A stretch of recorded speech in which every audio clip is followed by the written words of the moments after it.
escravidão acabou no Brasil? Talvez você responda sim por conta da Lei Áurea de 1888. A realidade não é bem assim. Cerca de 220 mil pessoas vivem em uma situação chamada trabalho análogo à escravidão, tanto na zona rural como nas cidades. Mas a universidade, o Ministério Público, o Ministério do Trabalho estão reunidos neste fórum para debater políticas públicas e soluções de combate a essa prática. Confira.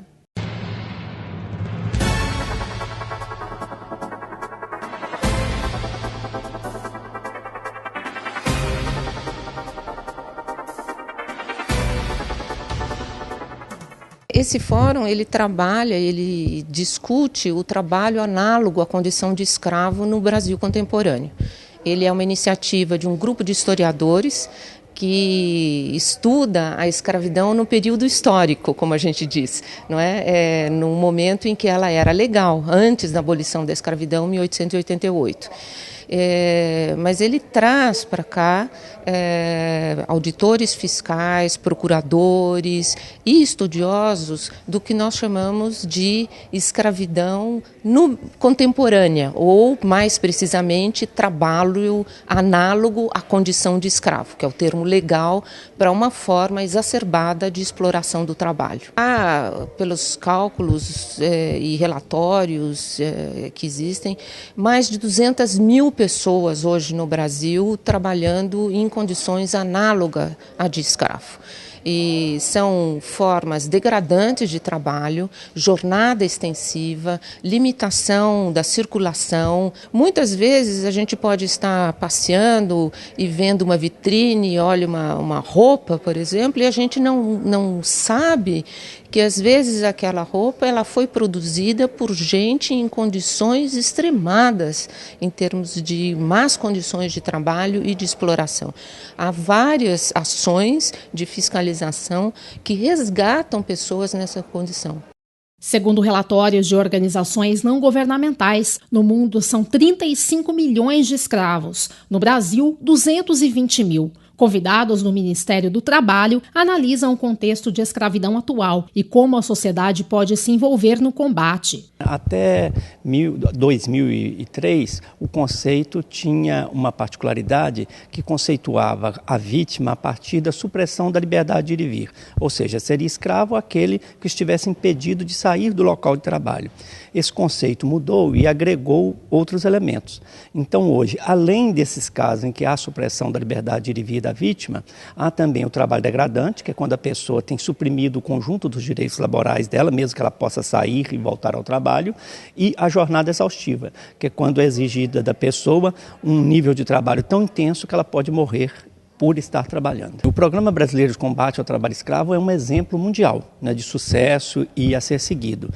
Ele foi implementado desde 1995 e é um programa em que diversas instituições participam. A Auditoria Fiscal do Ministério do Trabalho, o Ministério Público do Trabalho, Polícia Federal, Polícia Rodoviária Federal e com participação das organizações da sociedade civil, como sindicatos e igreja. O modo de ajudar é exatamente estar atento para o fenômeno, né, conseguir perceber que determinadas circunstâncias são de trabalho análogo de escravo e denunciar aos órgãos competentes. O trabalho escravo está presente nos setores mais dinâmicos do capitalismo mundial e do capitalismo brasileiro. Então, às vezes, você está comprando uma roupa muito chique, ela foi feita com trabalho escravo. Está comendo uma carne muito saborosa e gourmet e foi produzida com trabalho escravo. Então, as pessoas têm que ser consumidores mais conscientes e tentarem perceber que aquilo que elas consomem, as pessoas estão trabalhando e podem estar tendo seus direitos suprimidos. Dois setores são muito problemáticos nessa questão da exploração do trabalho escravo, que são o setor de vestuário, o setor de confecções e o setor de construção civil. Tá?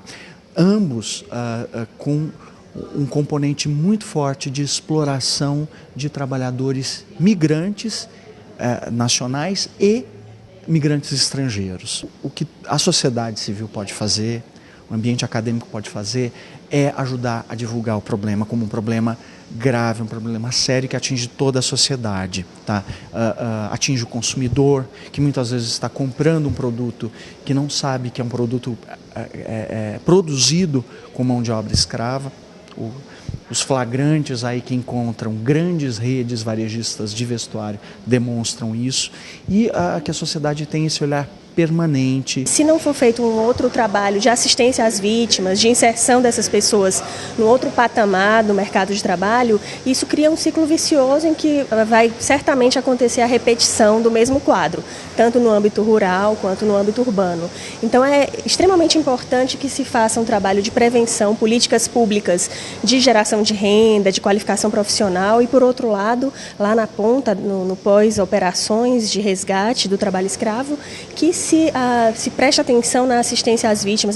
De acordo com Adônia Prado, da Universidade Federal do Rio de Janeiro, a discussão sobre escravidão contemporânea está ganhando espaço nas universidades brasileiras. A categoria trabalho escravo contemporânea era entendida por alguns setores, inclusive universitários, como uma categoria eminentemente política, né, relativa ao movimento social, e que ela não teria, então, um fórum de cientificidade e, portanto, não seria muito legítima no espaço acadêmico.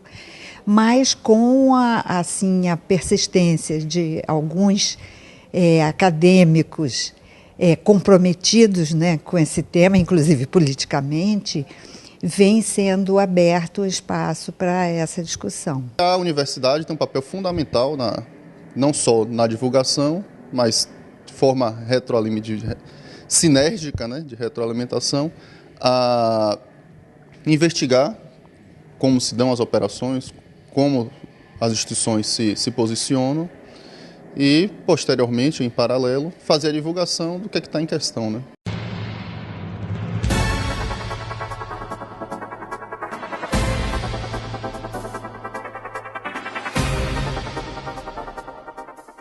Este foi mais um Fórum Permanente realizado pela Coordenadoria Geral da Unicamp, hoje organizado pelo Instituto de Filosofia e Ciências Humanas. Pesquisadores e o setor público se reuniram para abordar desafios e políticas públicas sobre o trabalho escravo no Brasil.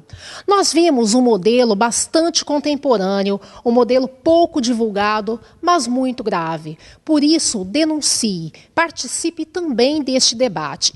O nosso contato é rtv.unicamp.br. Até o próximo Fórum.